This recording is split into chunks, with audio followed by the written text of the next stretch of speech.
ሰላም ጤና ይስጥልን ውድ ሸገር ታይምስ ቤተሰቦች እንደምናላችሁ። ለታይ መረጃ ቅኝታችን እነሆ በሰዓቱ ተመልሷል። ዛሬም እንደተለመደው በወቅታዊ ጉዳዮች የሚያጠነጥኑ የመረጃ ቅኝታችን ተከታዮቹ ጉዳዮች በዝርዝር የሚያስደምጣችሁ ይሆናል። ባሳለፍነው ሳምንት መጨረሻ በኢትዮጵያ 4 ኪሎ ቤተ መንግስት የተባበሩት አረብ ኤምሬትስ ቁልፍ ሰው ተገኝተው ነበረ። እኚህ በመካከለኛው ምስራቅ ከሚፈሩ ቁልፍ ፖለቲከኞች መካከል አንዱ የሆኑት ሰው 4 ኪሎ ገብተው ከኢትዮጵያ መንግስት ጋር በምን ጉዳዮች ላይ ተስማሙ? የመረጃ ቅኝታችን ዝርዝሩን የሚያስደምጣችሁ ይሆናል። በተመሳሳይ የቻይና ቁጥር 1 ዲፕሎማት ኢትዮጵያ አዲስ አበባ ነበሩ። የቻይና ውጭ ጉዳይ ሚኒስትር ኢትዮጵያ በቀይ ባህር እያነሳቸው የምትገኘውን የባህር በር ይገባኛል ጥያቄ በይፋ ደግፈዋል። በተቃራኒው ደግሞ ኢትዮጵያ ታይዋን የቻይና ግዛት ስለመሆኗ እውቅና ሰጥታለች። ይህ በኢትዮጵያና በቻይና እንደዚሁም በአፍሪካ ቀንድ የሚኖረው የጂኦፖለቲካ አስተላለፍ ሚና ምን ይመስላል የሚለውን የመረጃ ቅኝታችን የሚያስዳስሳችሁ ይሆናል። እንደተለመደው እያደመጣችሁን አብራችሁን ቆዩ። የቻናላችን የዘወትር አክብሮታዊ ግብዣ ነው። ወደ ቀዳሚው ጉዳያችን እናምራ።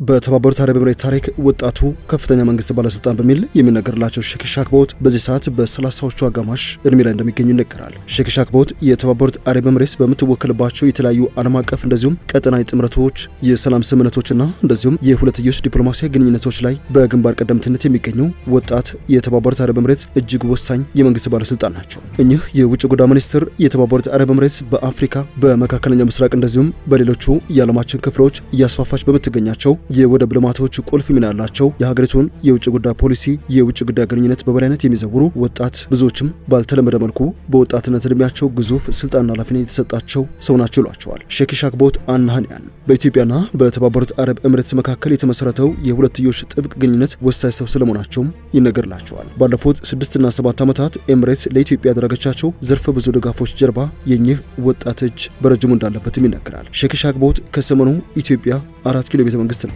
እርሳቸው ኢትዮጵያ በነበሩበት ጊዜ በአዲስ አበባና በተባበሩት አረብ ኤምሬቶች መካከል እጅግ ቁልፍ የተባለ ስምምነት መፈረሙ እየተነገረ ነው። ሁለቱ ሀገራት አንዳቸው የሌላቸውን ሰላምና ደህንነት እንደዚሁም የግዛት አንድነት ለማስጠበቅ ያላቸውን ስትራቴጂክ አጋርነት በድጋሚ ማረጋገጣቸው እየተሰማ ይገኛል። የኢትዮጵያም ሆነ የተባበሩት አረብ ኤምሬትስ የውጭ ጉዳይ ሚኒስትሮች በጋራ ባወጡት መግለጫ ላይ ቀጠናዊ መረጋጋትን አደጋ ላይ የሚጥሉ ፈተናዎችን ለመፍታት ያላቸውን ቁርጠኝነትም ገልጸዋል። በቀይ ባህር የኃይል አስተላለፍ እንደዚሁም በወታደራዊ ጥምረቶች በመካከለኛው ምስራቅና በአፍሪካ ቀንድ መካከል ሁለቱ ግዙፍ አጋሮች እንደሆነ የሚነገርላቸው አቡዳቢና አዲስ አበባ በኤርትራ በግብጽና በሳውዲ አረቢያ ከሚመራው የቀይ ባህር ጥምረት ውጭ የሆኑ ሁለት የቀጠናው እጅግ ግዙፍ ሀገራት እንደሆኑ የሚታወቅ ነው። ለዚህ ይመስላል የሁለቱ ሀገራት የውጭ ጉዳይ ሚኒስትሮች ቀጠናዊ መረጋጋትን አደጋ ላይ የሚጥሉ ፈተናዎችን ለመፍታት ቁርጠኛ ነን ሲሉ አዲስ አበባ ላይ በጋራ ባወጡት መግለጫ ይፋ ያደረጉት። መግለጫውም የኤምሬቶቹ የውጭ ጉዳይ ሚኒስትር ዴኤታ ሼክ ሻክቦት ቢን አልናህያን በኢትዮጵያ ያደረጉትን የስራ ጉብኝት ተከትሎ ነው። እኚህ የአቡዳቢ ሚኒስትር ዴኤታ ከኢትዮጵያ የውጭ ጉዳይ ሚኒስትር ዶክተር ጌዲዮን ጢሞቴዎስ ጋር ተገናኝተው ቀጠናዊ ሰላምና ደህንነት ላይ ሁለቱ ሀገራት ያላቸውን የጋራ ፍላጎት በተመለከተ ምልከታቸው እንደተለዋወጡ ተገልጿል። ምሽት ላይ ወጣው የጋራ መግለጫም ይህንኑ ሰላምና ደህንነት ጉዳይ አንስቷል። ሁለቱም ወገኖች አንዳቸው የሌላቸውን ሰላምና ደህንነት፣ የግዛት አንድነትና ኢኮኖሚያዊ ፍላጎቶችን ለመደገፍ እንደዚሁም ለማስታወቅ ያላቸውን ሁለንተናዊና ስትራቴጂክ አጋርነት በድጋሚ ያረጋግጧል ይላል ይህ መግለጫ። ዶክተር ጌዲዮንና ሼክ ሻክቦት ከሁለትዮሽ ጉዳዮች በተጨማሪ በቀጠናዊና ዓለም አቀፋዊ የሰላምና የጸጥታ ጉዳዮች ላይ የተመዘገቡ ቁልፍ ለውጦችን እንደገመገሙ መግለጫው ያስረዳል። ሁለቱም ወገኖች መረጋጋትን ለማምጣትና ዘላቂ ሰላም ለማስፈን ያላቸውን ቁርጠኝነት መግለጻቸውንም በዚሁ መግለጫ ላይ በግልጽ የሰፈረ ሲሆን የሱዳን እርስ በርስ ጦርነት ጉዳይም የሁለቱ ሚኒስትሮች የውይይት ርዕሰ ነጥብ ነበር ተብሏል። ከሚያዝያ 2015 ጀምሮ በጦርነት የታመሰች ባለችው ሱዳን የሚገኙት ተፋላሚ ኃይሎች በንጹሃን ላይ የሚፈጽሟቸውን ጥቃቶች አውግዘዋል። ሁለቱም ተፋላሚ አካላት ለንጹሃንና ለሰብአዊ ድጋፍ ሰራተኞችም ጥበቃ እንዲያደርጉ ጥሪ አቅርበዋል። በግብጽ በኤርትራና በሱዳን የሉዓላዊ ሽግግር ምክር ቤት ፕሬዝዳንት በሆኑት ሌተናንት ጀነራል አብዱልፈታህ አልቡርሃን አማካኝነት ለሱዳኑ ፈጥኖ ደራሽ ኃይል ድጋፍ ያደርጋሉ በሚል ውንጀላ የሚቀርብባቸው የተባበሩት አረብ ኤምሬቶችና ኢትዮጵያ ከሰሞኑ በኢትዮጵያ በቤኒሻንጉል ጉሙዝ ክልል በጀነራል መሐመድ ሐምዳን ዳጋሎ የሚመራው የሱዳን ፈጥኖ ደራሽ ኃይል የሚደራጅበት የሚሰለጥንበት ግዙፍ ወታደራዊ ማሰልጠኛ አቋቁሟል በሚል በአልጀዚራ በኩል ውንጀላቸውን ያሰፈሩበትን መግለጫ ማውጣታቸው ይዘነጋል። ለዚህ ውንጀላ በቂ ማረጋገጫ አልቀረበብኝም፣ በሱዳን እርስ በርስ ጦርነት እጅ የለበትም የምትለው ኢትዮጵያና በሱዳን እርስ በርስ ጦርነት ጦር መሳሪያዎችን በገፍ በማቅረብ የምትከሰሰው የተባበሩት አረብ ኤምሬቶች በሁለቱ የውጭ ጉዳይ ሚኒስትሮች አማካኝነት ባወጡት መግለጫ የሱዳን ሁለቱ ተፋላሚ ጀነራሎች ለንጹሃንና ለሰብአዊ ድጋፍ ሰራተኞች ጥበቃ እንዲያደርጉ ነው ጥሪ ያቀረቡት። የሁለቱ ሚኒስትሮች መግለጫ ሲቀጥል በሲቪል የሚመራ ገለልተኛ መንግስት ለመመስረት መንገድ የሚጠርግ አካታችና ግልጽ የሽግግር ሂደት መኖሩ አስፈላጊ ስለመሆኑ አንስተውበታል። የተባበሩት መንግስታት ድርጅት የሱዳን ጦርነት እየተቀጣጠለ ለመምጣቱ አንዱ ምክንያት የውጭ ድጋፍ መሆኑን ቢያነሳም የትኛውንም አካል በስም አይጠቅስም። የባሕረ ሰላጤው ሀገር የተባበሩት አረብ ኤምሬቶች ከዚህ ጋር በተያያዘ በተደጋጋሚ ስሟ በክስ ይነሳል። የሰብአዊ መብት ተሟጋች ተቋሙ አምነስቲ ኢንተርናሽናልን ጨምሮ የተለያዩ አካላት አቡዳቢ ከሱዳን ጦር ጋር እየተዋጋ ላለው የፈጥኖ ደራሽ ኃይል መሳሪያ መሳሪያ እንደምታቀርብም በማንሳት ይከሳሉ። ኤሚሬቶችና የሱዳን ፈጥኖ ደራሽ ኃይል ግን ይህንን ክስ በተደጋጋሚ ውድቅ ሲያደርጉት ይስተዋላል። የኤሚሬቶችና የኢትዮጵያ ውጭ ጉዳይ ሚኒስትርም በጋራ ባወጡት መግለጫ ሁለቱም ወገኖች ሰላምን ለማስፈን ቀጠናዊ መረጋጋትን የሚፈታተኑ ፈተናዎችን ለመፍታትና የቆየ ስትራቴጂክ አጋርነታቸውን ለማጠናከር የጋራ ቁርጠኝነት እንዳላቸው ነው የጠቀሱት። ከጠቅላይ ሚኒስትር አብይ አህመድ መንግስት ወደ ስልጣን መምጣት ወዲህ ከኢትዮጵያ ጋር ያላት ትብብር በብዙ መልኩ የጠነከሩ ኤሚሬቶች እንደ ሰላምና የደህንነት እንደዚሁም የኢኮኖሚና ኢንቨስትመንት ባለ ጉዳዮች ላይ የአዲስ አበባ ቁልፍ አጋር እንደሆነች ይነገራል። ከዚሁ ጋር በተያያዘ የኢትዮጵያ መንግስት ከሰሞኑ የቻይናውን ቁጥር 1 ዲፕሎማት በቤተ መንግስታቸው ተቀብሎ አነጋግረዋል። የቻይናው የውጭ ጉዳይ ሚኒስትር በአፍሪካ የጀመሩት የ2026 የመጀመሪያ ጉዟቸው ዋነኛ ዓላማ ማዕድን እንደዚሁም የኢኮኖሚ ትብብር ስትራቴጂካዊ ጉዞ ነው ተብሎለታል። የ2026 የቻይና የውጭ ጉዳይ ሚኒስትር የመጀመሪያ የአፍሪካ ጉዞ መዳረሻ የሆነችው ደግሞ ኢትዮጵያ ነበረች።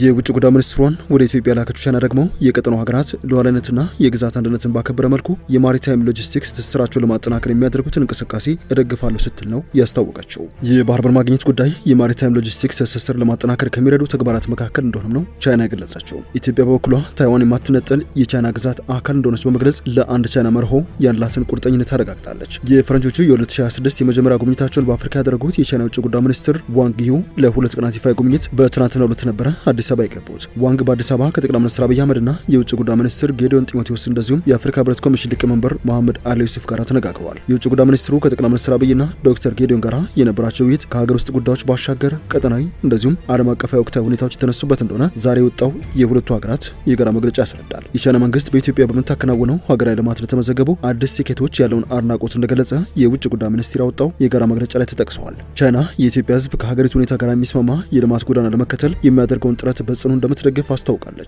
ኢትዮጵያ ላይ የሚቃጣም የውጭ ጣልቃ ገብነትን እንደምትቃወም ይፋ አድርጋለች። መግለጫው እንደሚያስረዳው ሁለቱ ሀገራት የልማት ፖሊሲዎችና ስትራቴጂዎችን በተመለከተ ቅንጅታቸውን ለማጠናከር እንደዚሁም ከመንግስት አስተዳደር ጋር በተያያዙ ጉዳዮች የሚደረጉት የልምድ ልውውጦችን ለማበረታታትም ተስማምተዋል። ቻይና ኢትዮጵያ በአፍሪካ ቀንድ ለምትጫወተው ሚና ከፍ ያለ ግምት እንደምትሰጥ መግለጿ በጋራ መግለጫው ላይ የሰፈረ ሲሆን ኢትዮጵያ በበኩሏ በቻይና የሰላምና ልማት እቅድ በአፍሪካ ቀንድ አማካኝነት ለተመዘገቡ ውጤቶች ያላትን አድናቆት ገልጻለች። ቻይና በዚህ መግለጫ ላይ ኢትዮጵያ መንግስት ከቅርብ ዓመታት ወዲህ በአጽንኦት እያነሳ ያለውን የባህር በር ተጠቃሚነት ጉዳይን ከቀጠና ትስስር ጋር አያይዛ ጠቅሰዋለች። የቀጠናው ሀገራት በተለያዩ መስኮች የግንኙነት ትብብርና የአፍሪካ ውህደትን ለማጠናከር የሚከናወኑ ተግባራትን እንደምታበረታታም ነው ይፋ ያደረገችው። ግንኙነትን ለማጠናከር በሚል ከተጠቀሱት ጉዳዮች ውስጥም አንዱ የማሪታይም ሎጂስቲክስን ማሳደግ ነው። ይህ የሚሆኑበት አንዱ መንገድም የባህር በር ማግኘት እንደሆነ ነው ቻይና የጠቀሰችው። የባህር ሎጂስቲክስ ጉዳይ በቀጠናው ሰላም መረጋጋትና ብልጽግና ለማስፈን ዓላማ መዋል እንዳለበት የገለጸችው ቻይና በንግግርና በዲፕሎማሲያዊ መንገድ መከናወን እንዳለበትም ነው የሞገተችው። ከቀጠና ትስስር ጋር የተያያዙት እነዚህ ተግባራት ጉዳይ የሚመለከታቸውን ሀገራትን ሉዓላዊነትና የግዛት አንድነት እንደዚሁም የተባበሩት መንግስታት ድርጅትን ቻርተርና ዓለም አቀፍ ሕግን በማክበር ላይ መመስረት እንዳለባቸው ነው ያስረዳቸው። ኢትዮጵያ በአንጻሩ ከሰሞኑ በድጋሚ ውጥረት ምንጭ የሆነ ባለው የታይዋን ጉዳይ ድጋፏ ለቻይና እንደሆነ በድጋሚ አስታውቃለች። ቻይና ሉዓላዊት ሀገር እንደሆነች ያወጀችውን ታይዋንን የምትቆጥራት አንድ የራሷ ግዛት አካል አድርጋ ነው። ከሰሞኑም ቻይና በታይዋን አቅራቢያ ወታደራዊ ልምምድ እያደረገች መሆኑ ቤጂንግ በደሴቷ ላይ ጦርነት ልትከፍት ትችላለች የሚል ስጋት በድጋሚ እንዲበረታ ምክንያት ሆነዋል። ይህ ውጥረት ባየለበት በዚህ ወቅት የወጣው የሁለቱ ሀገራት የጋራ መግለጫ ላይም ኢትዮጵያ ለአንድ ቻይና መርህ ያላትን ጽኑ ቁርጠኝነት በድጋሚ አረጋግጣለች። በዓለም ላይ አንድ ቻይና ብቻ መኖሯን፣ ታይዋን የማትነጠል የቻይና ግዛት አካል መሆኗን በመጥቀስ ጭምርም አቋምን ያሳወቀው የኢትዮጵያ መንግስት ኢትዮጵያ ማንኛውንም የታይዋን ነጻነት እንቅስቃሴን በጽኑ ትቃወማለች ባይ ነው። መግለጫው ኢትዮጵያ የቻይና መንግስት ሀገራዊ አንድነትን ለማምጣት የሚያደርገውን ጥረት ሁሉ በጽኑ ትደግፋለች፣ እንደዚሁም የተባበሩት መንግስታት ድርጅት ጠቅላላ ጉባኤ ውሳኔ የሆነውን 2758ን ስልጣን በቁርጠኝነት ትከላከላለች ይላል። ታይዋንን የተመለከተ የግልጽና ጠንካራ አቋም የአፍሪካ ህብረት ሊቀመንበርና የቻይናው የውጭ ጉዳይ ሚኒስትር ከተገናኙ በኋላ በወጣው የጋራ መግለጫ ላይም በተመሳሳይ ተንጸባርቋል። ታይዋንን የተመለከተው የህብረቱ መግለጫ ክፍልም በተመሳሳይ ታይዋን የማትነጠል የቻይና ግዛት አካል መሆኗን ነው ያስረገጠው። ከዚህ ውጪ የአፍሪካ ህብረትና የቻይና መግለጫ ባለፈው ሳምንት በአሜሪካ መንግስት ከሀገራቸው የተወሰዱትን የቬንዙዌላ ፕሬዚዳንት ኒኮላስ ማዱሮን ጉዳይ አንስተዋል። በቅርቡ በቬንዙዌላ የተፈጠረው ክስተት በተመለከተ ያላቸውን ስጋት የገለጹት ቻይናና የአፍሪካ ህብረት የሁሉም ሀገራት ሉዓላዊና የግዛት አንድነት መከበር እንዳለበትም ነው ያሳሰቡት። የተባበሩት መንግስታት ድርጅት ቻርተር መሰረታዊ መርሆችና ዓለም አቀፍ ህጎች መከበር አለባቸው የሚለውን አቋማቸውንም በመግለጫው አስፍረዋል።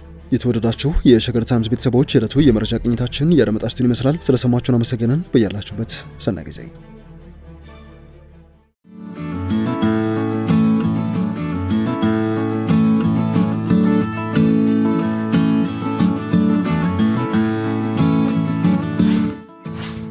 ሸገር ታይምስ ሚዲያን ሰብስክራይብ በማድረግና ደወሉን በመጫን ይከተሉን።